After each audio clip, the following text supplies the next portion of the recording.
What's going on, man? Ito ay araw ng Miyerkules, May 27, 2026. At nandito ako ngayon sa tank wash sa Montreal, Quebec. Naghihintay lang ako ng oras dahil tapos na ako mag-deliver kanina sa may Saint Laurent. Grabe. Nung Lunes nga, nakauwi ako.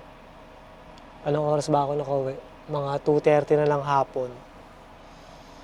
Ang balak ko sana nun, kinabukasan, no, Martes, aalis ako ng 1:00 ng hapon.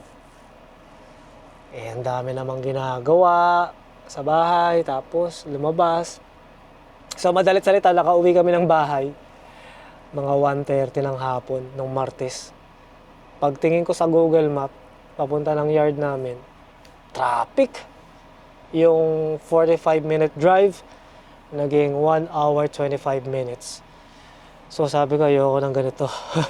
Masyadong malakas sa diesel, no? Kumonsumo. Malakas kumonsumo ng diesel pag ganun traffic. So ang ginawa ko, nagpalipas na lang ako ng traffic, tapos sumama ako sa activities ng mga bata, yung swimming lesson, tapos nag-park. So madalit salita, nakaalis ako ng bahay mga 8:00 na ng gabi, men. Tapos, nakarating ako ng yard 9 o'clock ng gabi, ng Martes, no? Imagine, ang deliver ko sa Quebec, sa Montreal, no? Sa Saint Laurent, ay 8:00 ng umaga. Tapos, nakaalis ako ng yard mga 9:30. So, madalit salita, wala kang traffic. Pero sa isang parte ng Oshawa, grabe. Yung express, tsaka yung collector lanes, sinarado nila yung right 2 lanes.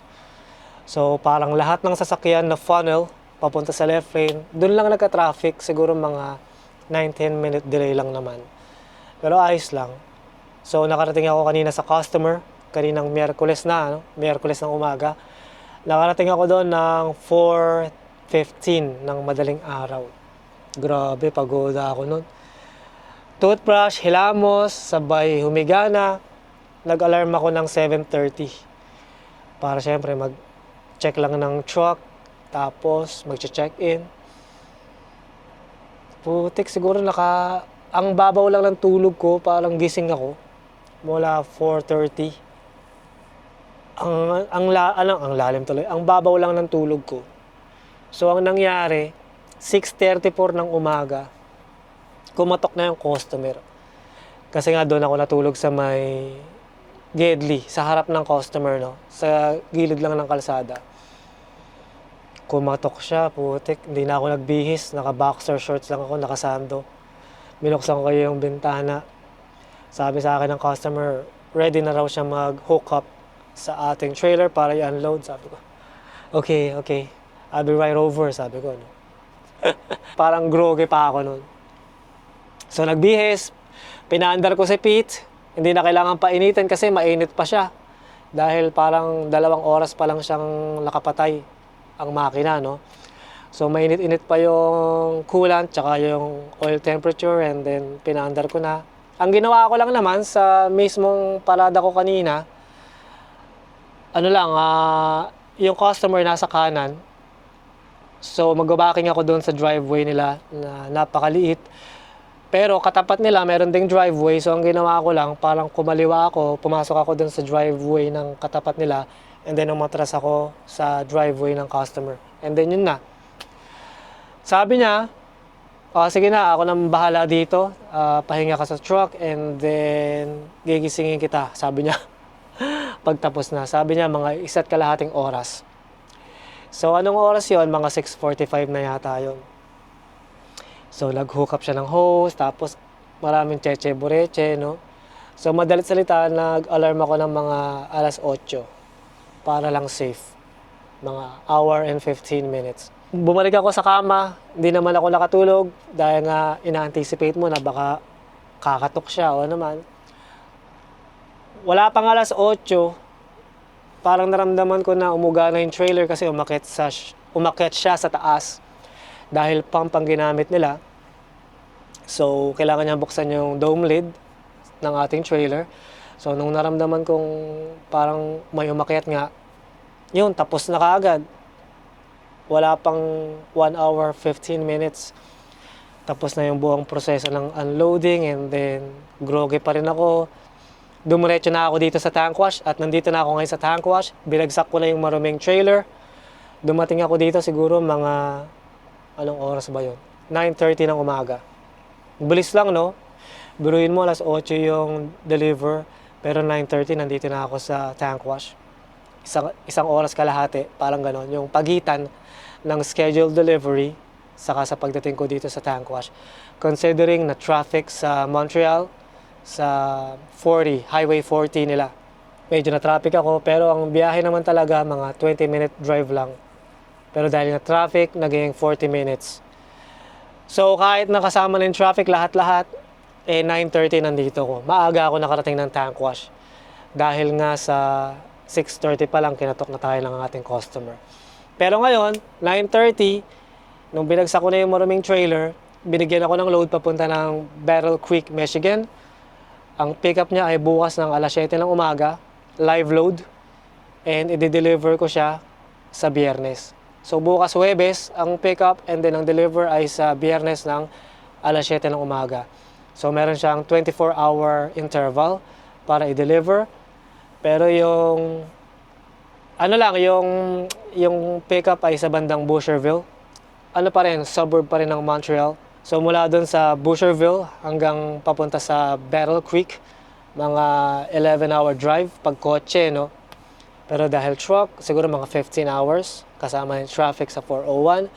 So tamang-tama lang. Yung deliver naman is open from 7 a.m. hanggang 12 noon. So nung nakuha ko na yung work order, lahat-lahat, tapos ang sabi nila, kukuha raw ako ng malinis na trailer dito. So hindi ko na kailangang hintayin na mahugasan yung maraming trailer na dinala ko dito dahil kukuha tayo ng ibang trailer na malinis, no? So inikot ko lang tong yung tank wash para hanapin yung malinis na trailer na yon. And then nung nakita ko na, ready na, meron na siyang washout ticket.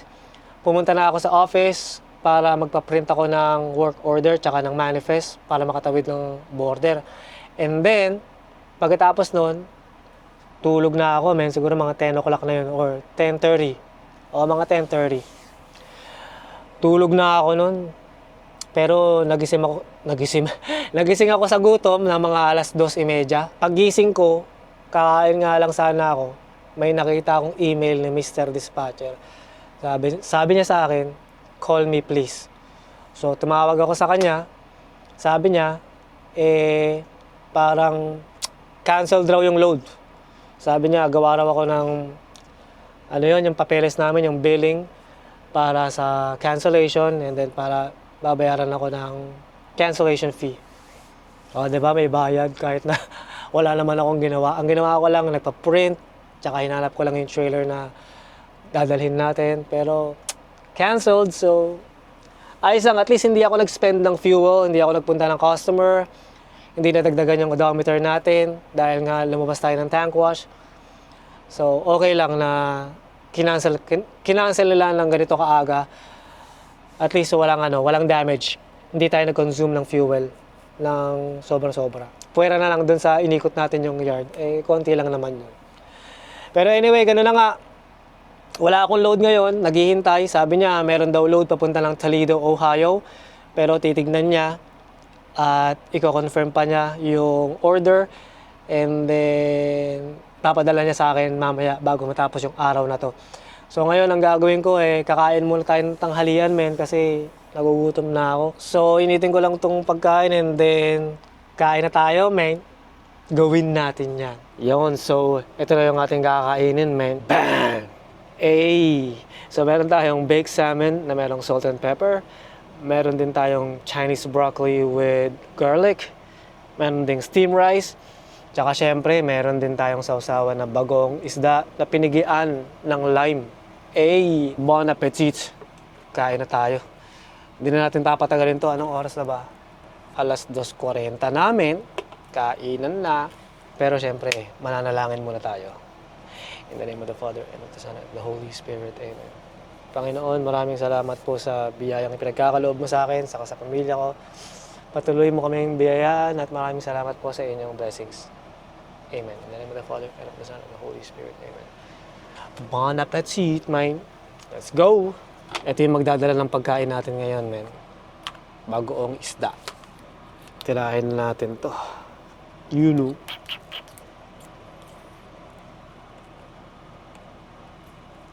Lagay natin ng bagoong. Yung isda lang muna, tsaka kanin, tsaka bagoong.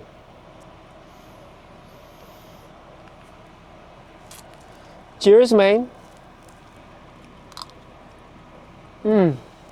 Wow! Dumapo ka agad sa dila ko yung bagoong. Sarap, man. What?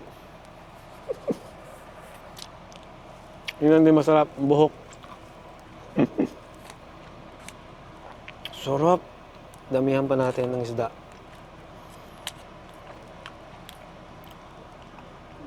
Iba yung bagoong, men.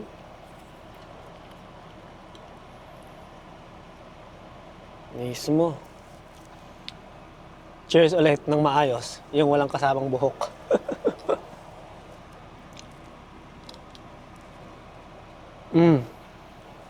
Wow.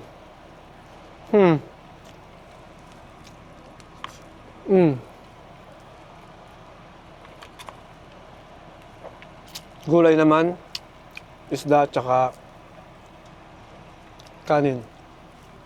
Cheers, man.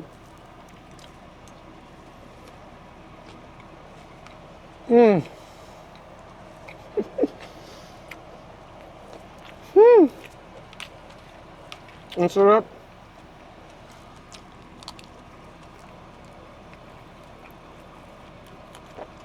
Sarap nung Chinese broccoli with garlic. Grabe. Patakan ko kaya na to, bagoong. Konti lang. Anong mangyayari sa lasa? Tingnan natin. Lalaglag pa nga. Try lang natin.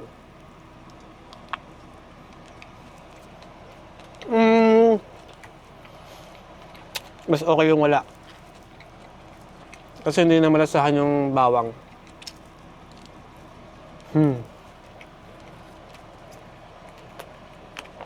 Wow! Salamat Kuwindi. Si Kuwindi ang nagluto ng mga to. Nung umuwi nga ako kahapon, ito yung pinagbaon niya sa akin. Ito yung pinangbaon niya sa akin. Isa pa amin, anong tawag dito? Salmon na merong kanin, na merong bagoong isda, na pinatakan ng lime mismo. Cheers!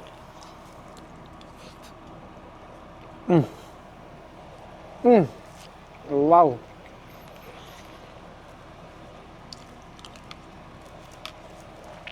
Ayoko na. Game over.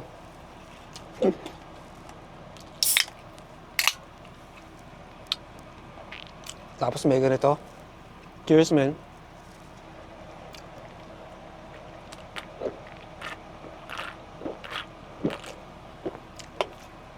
Pala ko nasa Dagupan. Ganito yung sa Dagupan eh. Sa Lingayen pala. Tama ba yun? Sa Lingayen. Fresh na seafood, mga isda, no? Bangus, ganyan.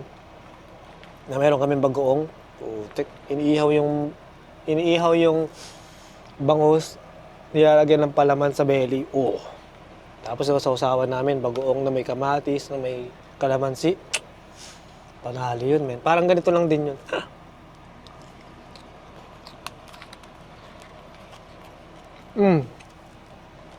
Iba.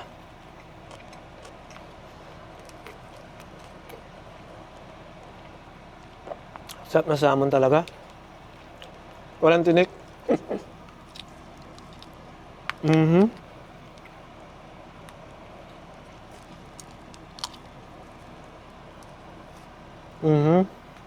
Sarap.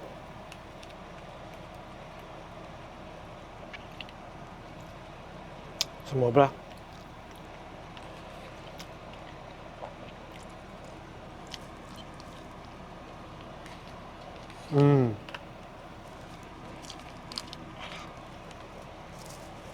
Sarap, grabe.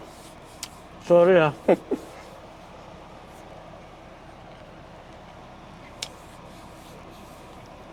Ganito lang talaga ako pagka sobrang sarap ng pagkain.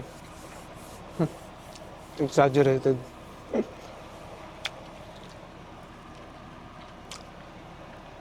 Cheers ulit, man.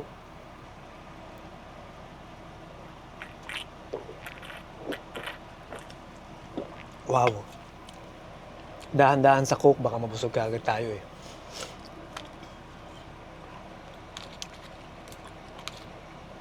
Gulay naman, gulay. Gulay, isda, tsaka kanin, men. Parang may tinik to ah. Kalawa, walang tinik. Pero soft, sobrang soft yung kanyang tinik.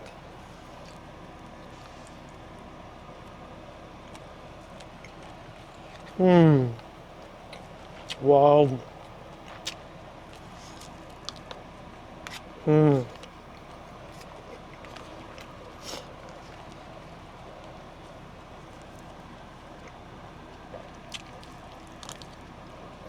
Mhm.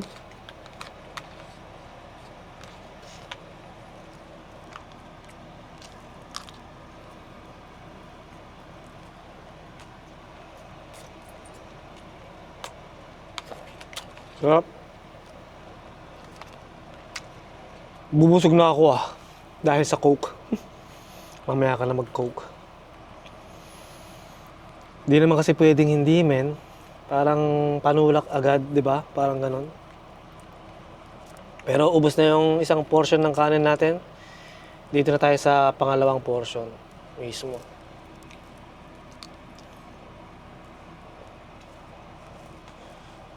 Hmm. Hmm.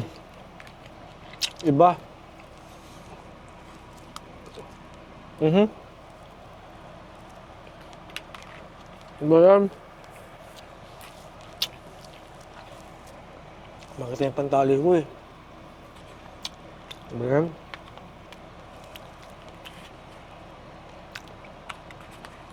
Itong bagoong na to, itatago ko to. Para kung bibili ako ng, ano ba, ano lang pwedeng sausaw sa bagoong. Wala na pala akong ano. Sayang wala akong spam and eggs. Bagay sana yan.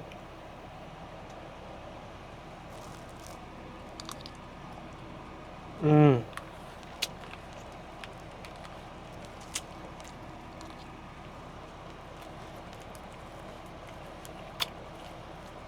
Hmm?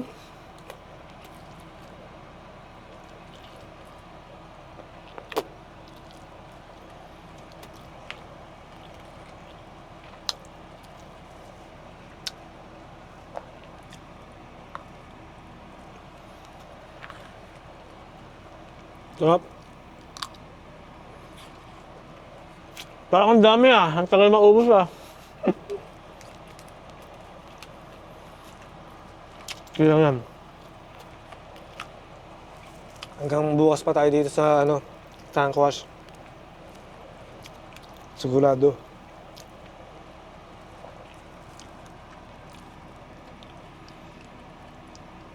Mm.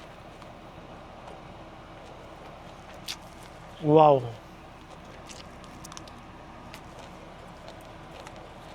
Hmm.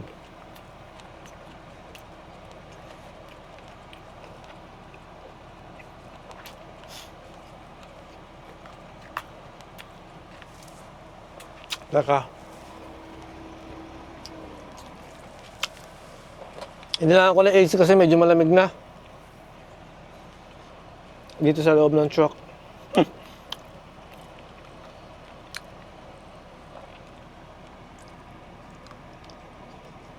Mm.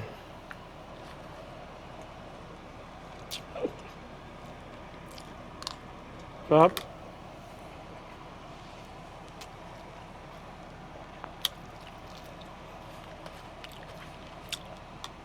Grabe, busog na ako, men. Pero kailangan ubusin. Sayang, sayang. I mean, marami ang hindi kumakain. Diba? Hmm.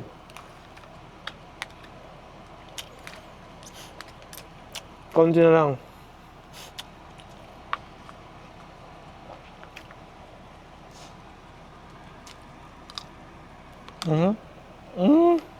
Ba yan?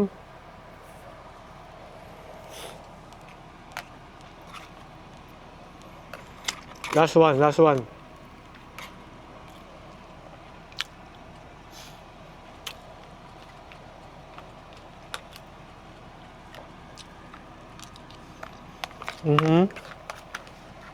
Sarap, grabe. Hindi nakakaumay, men.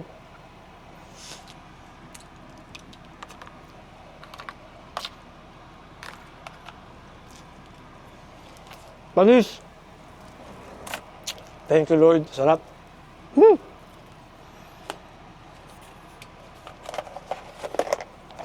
Grabe, sarap. Tumutulo na si Puko, ah.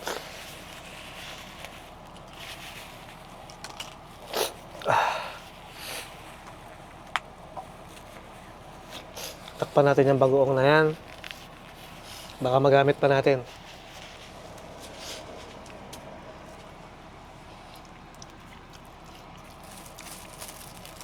Pwede rin yata sa chicken wings yan.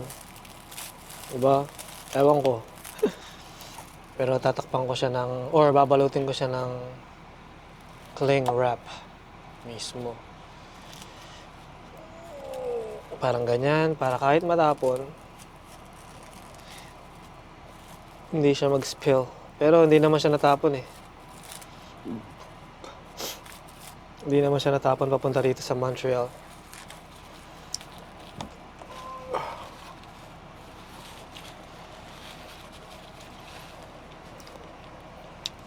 Grabe. Tayo muna tayo, men. Tayo muna. Grabe, busog ako, men. Sobra. Salamat, Queen D, sa pabaon. Sarap. Pero anyway, nag-email na si Mr. Dispatcher. Meron na tayong load papunta ng Toledo, Ohio. And ang pickup niya ay mamayang gabi, alas 8. At ang deliver niya ay sa Biyernes ng alas 9 ng umaga. So, yung gagawin ko, pinalitan nila yung trailer na hihilahin ko na empty papunta ng customer, and then pagdating ko sa customer, babagsak ko yung malinis na trailer and then kukunin ko yung preloaded trailer.